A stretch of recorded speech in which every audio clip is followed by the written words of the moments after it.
Bismillahirrahmanirrahim. Assalamualaikum warahmatullahi wabarakatuh. Bagaimana kabar anak-anak semua? Semoga selalu sehat ya, dan semangat selalu menimba ilmu. Tetap di rumah ya, agar memutus mata rantai virus COVID ini. Tapi bukan berarti sekolah diliburkan dan anak-anak semua tidak belajar. Kita harus belajar melalui media-media yang bisa kita manfaatkan di internet untuk mempermudah memahami materi-materi, khususnya materi PPKN ini. Nah, baiklah, materi kita pada video kali ini yaitu bab 6. Bab 6 ini merupakan bab terakhir di semester ini yang membahas mengenai daerah dalam kerangka Negara Kesatuan Republik Indonesia. Langsung kita bahas subbab yang pertama yaitu perjuangan menuju Negara Kesatuan Republik Indonesia. Anak-anak, ada pesan dari pendiri bangsa kita yaitu Bapak Insinyur Soekarno bahwa kutitipkan bangsa dan negara ini kepadamu. Nah, kita dituntut untuk mempersiapkan diri menghadapi masa depan karena generasi muda yang akan mengelola dan memajukan bangsa dan negara Indonesia. Dimulai dari adanya perjuangan menuju Negara Kesatuan Republik Indonesia yang dilakukan oleh para pahlawan. Di antaranya ada perlawanan rakyat, ada perlawanan rakyat Aceh, perlawanan Pangeran Diponegoro, perlawanan rakyat Bali, sampai adanya Sumpah Pemuda, BPUPKI, proklamasi, dan PPKI.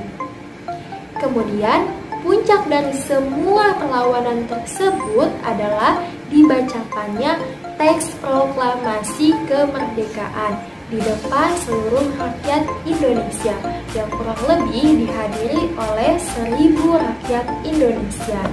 Nah, yang kita ketahui bahwa teks proklamasi ini dibacakan oleh Insinyur Soekarno yang sebelumnya melalui perundingan dan perdebatan panjang kaum muda dan kaum tua tentang harus segera dibacakannya teks proklamasi dan diproklamasikannya negara kita. Jadinya perdebatan antara golongan muda dan golongan tua tersebut disebut peristiwa Rengas Dengklok. Peristiwa Rengas Dengklok adalah peristiwa penculikan Soekarno dan Muhammad Hatta oleh golongan muda. Golongan muda berpendapat bahwa dalam memproklamasikan kemerdekaan itu tidak perlu melibatkan organisasi Jepang yang dikenal pada masa itu yaitu BPUPKI dan PPKI. Golongan muda berpendapat bahwa kemerdekaan Indonesia itu adalah hasil kerja keras bangsa Indonesia sendiri, harus diproklamasikan juga oleh kekuatan bangsa Indonesia sendiri tanpa campur tangan orang lain. Dan Insinyur Soekarno memproklamasikan kemerdekaan pada tanggal 17 Agustus 1945. Adapun perumusan teks proklamasi yaitu berada di kediaman Laksamana Muda Maeda. Di mana anak-anak? Ya betul, di Jalan Pegangsaan Timur nomor 50. Adapun tokoh-tokoh yang ikut merumuskan teks proklamasi yaitu Insinyur Soekarno, Muhammad Hatta, Ahmad Subarjo, dan Sayuti Melik.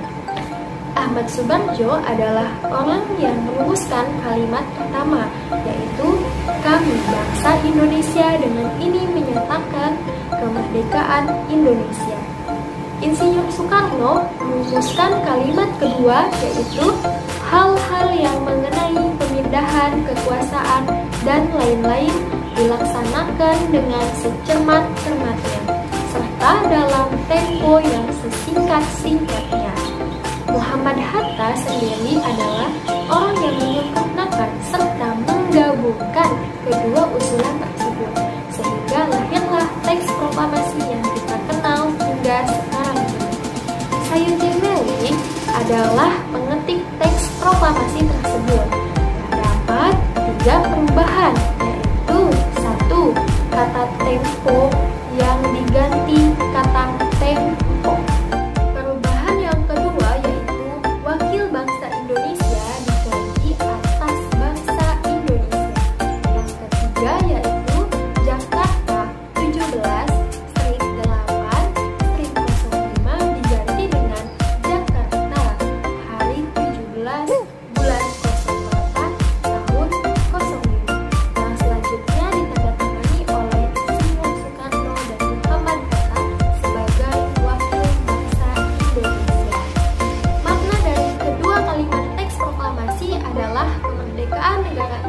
Indonesia telah dinyatakan dan diumumkan kepada dunia, dan pemindahan kekuasaan dari kekuasaan Jepang sebelumnya kepada kekuasaan yang kini dimiliki oleh bangsa Indonesia harus dilaksanakan secara hati-hati dan penuh perhitungan agar tidak terjadi pertumpahan darah dalam pemindahan kekuasaan ini. Nah, itulah makna dari proklamasi. Bagian berikutnya adalah peran daerah dalam negara kesatuan Republik Indonesia. Apakah peran daerah dalam perjuangan kemerdekaan? Banyak sekali, nah.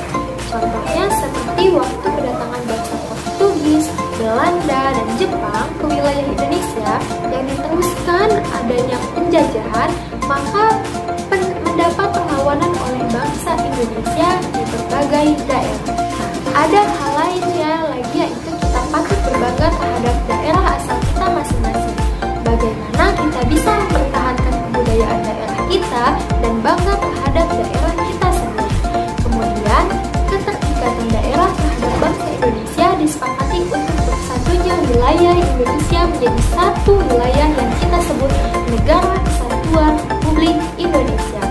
Kemudian, apakah peran daerah dalam rangka Negara Kesatuan Republik Indonesia saat ini? Banyak sekali, diantaranya satu, meningkatkan kesejahteraan masyarakat dalam bidang kesehatan, pendidikan, maupun pendapatan.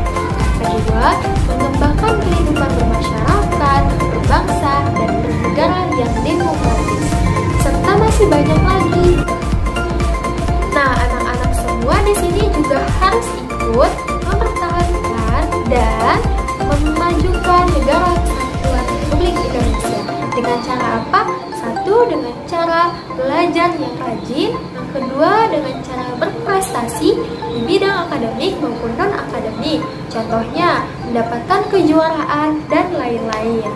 Nah, anak-anak, baiklah, itu saja materi yang dapat Ibu sampaikan di video kali ini. Terima kasih atas perhatiannya, semoga bermanfaat dan semangat selalu menuntut ilmu. Sampai jumpa di pertemuan selanjutnya. Dan terima kasih. Wassalamualaikum warahmatullahi wabarakatuh.